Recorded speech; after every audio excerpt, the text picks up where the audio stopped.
Hi, I'm Ryan. Joel. Alright, today we're going to show you the proper instruction of operating a handgun. Obviously, first we're going to start with the safety aspects of things. You look here, we have earphones. Okay, these things are going to cancel out the noise, they're going to protect your hearing before and after the shot.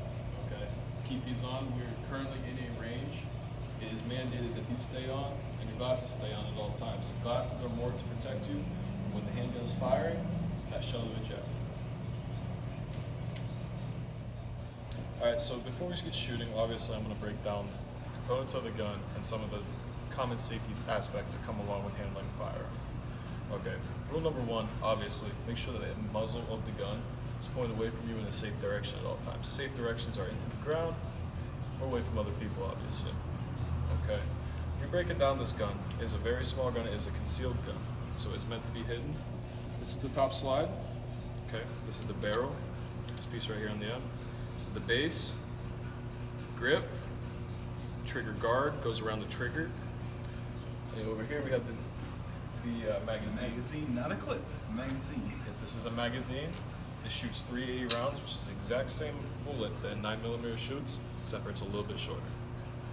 The next big important part is the proper handling of the firearm. Not really the shooting necessarily, but the process that leads up to it is the next most important. You see this top slide right here? If you hold your hand in the wrong direction, the slide will come back and it will rip the skin right off your thumb right there. Okay, so you have to be very delicate on how you hold it. What I was taught, and what they'll teach in the police academy, is to tuck your hand, keep your finger up, wrap that thumb, as you can see here. Take this other hand to lead, like this. You're cupping underneath, giving that support towards it. And you're overlaying the thumbs like this. So the top end of the gun, left side of the gun for a right-handed shooter is going to look like that. Left side of the gun pre-shoot is going to look like that. And you're ready to fire. Alright, I'll be demonstrating how to load this bad boy up. First, what you want to do is make sure your hand is under the duck bill. Make sure that this finger does not go inside of the trigger guard. Take the magazine, make sure it's facing forward. Give it a nice firm push. Hit the release. Ready to go. And you're ready to go. Alright, and after we've gone through all the safety instructions, the equipment needed, and the development of the handgun, now we're going to get to the fun part where Joel is going to exemplify Demonstrate good the shooting shot. form.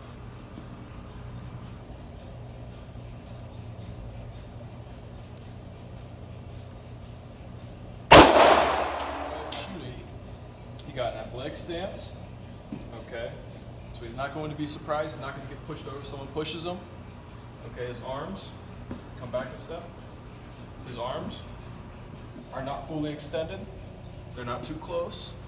When he brought that gun up, he started in, gave it out to a good, comfortable, balanced position where he could control the weapon at all times. When he did pull the trigger, he held that position, and he safely set it down, the muzzle facing in the right direction. Next thing I'm going to explain is something that's very simple, but if you don't point it out for beginner shooters, it's a typical mistake they make. Okay, so the thing that we're going to talk about today is trigger control and the placement of the finger. Okay, so for trigger control, a lot of people have this tendency to just want to pull the trigger as fast as they can. You know, they're trying to get as many rounds on range as they can. Okay, that's not how you get your accuracy. Okay, if you want these shots to count, what you want to do is you want to get a nice grip on it and a slow inhale as you're exhaling. When you get down to where you are steadiest in your shake, okay, when you have the less draw, you squeeze the trigger nice and smooth and evenly. Okay. The next biggest problem is you see your finger has 3 pads on it. One here, one here, and one here. Okay, so a lot of time people will sit there and hold the gun like this. Just like that, just the tip of their finger on it. When you do that, okay, you're starting to pull that gun. You don't realize it, but your finger is pulling that gun off a target. It's pulling it to the right. Okay, if you overgrip, you can have the same problem. If you overgrip and you're gripping down in here, you're not gripping on the middle pad, you're gripping in this bottom of this pad, you're just squeezing, you're gonna pull it this way, or you can even pull it over, you can overgrip and pull it to your left. What you want to do is look at that middle pad and imagine just laying it onto the trigger. Okay, when you are ready to fire, and it's an even, it's an even pull. So for this thing, even, steady, steady, steady, there would fire. Okay, that is also called a dry fire. And there's no magazine in there, no shell in the round. See? You could dry fire the gun. Okay, to check that, okay, even if you can't pull the slide back, say it's like this, you can pull it back enough. Gives you a little gap right there, where you can check and see if there's any brass in there from a round. All right, one more thing I'm going to show you guys is the proper loading technique. All right, these 380 shells, like I said earlier, they are the same size as a 9mm shell, except for they are just shorter. Same diameter and the same amount of powder, varying on the type of shell you get. Okay, Joel's going to show you guys how to properly load this. Okay, if you see the back end of this, what he's doing is he's using this is where it's going to guide the bullet down. Okay, it's flat here. It's also flat on the back of this. Okay.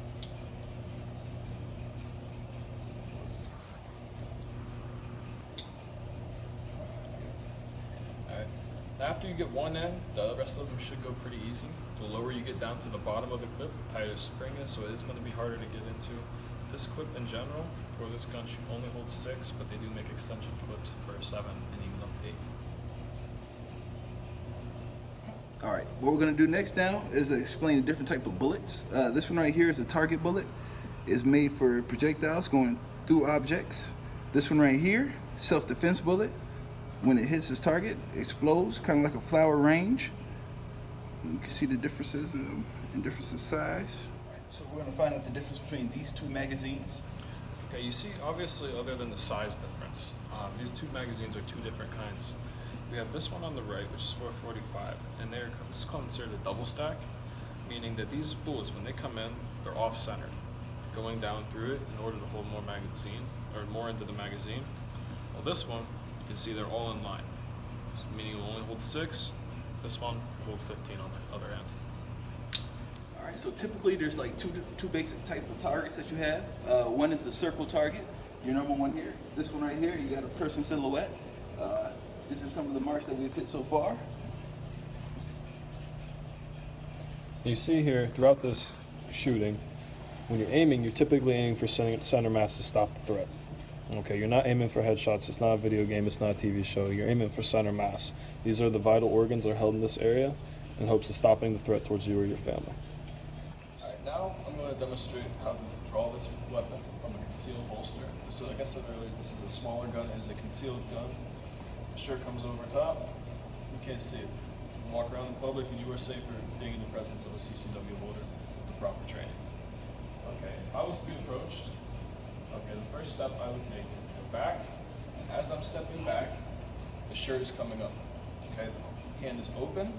I'm finding the duck bill right there. Okay, finding the duck bill on the firearm. I'm pulling it up while keeping my fingers off the trigger.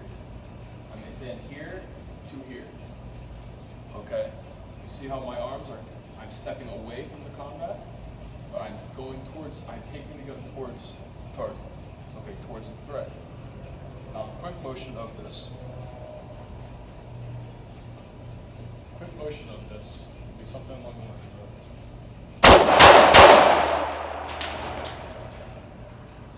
And that's how you quick draw to deter a threat, to an armed intruder, anybody approaching you on the street with ill intentions to you, your family, or your friends. All right, what we're gonna do next now is explain a different type of bullets. This one right here is a target bullet. It's made for projectiles going through objects. This one right here, self-defense bullet. When it hits its target, it explodes, kind of like a flower range. You can see the differences in size. Your thumbs, get a good firm grip on the gun. Whenever you are ready, you're good to fire. I want to thank you guys for watching today, and hope you learned a little bit about how to properly handle a firearm. I know I did. So you can take home a poster with it for his first time. Thank you guys.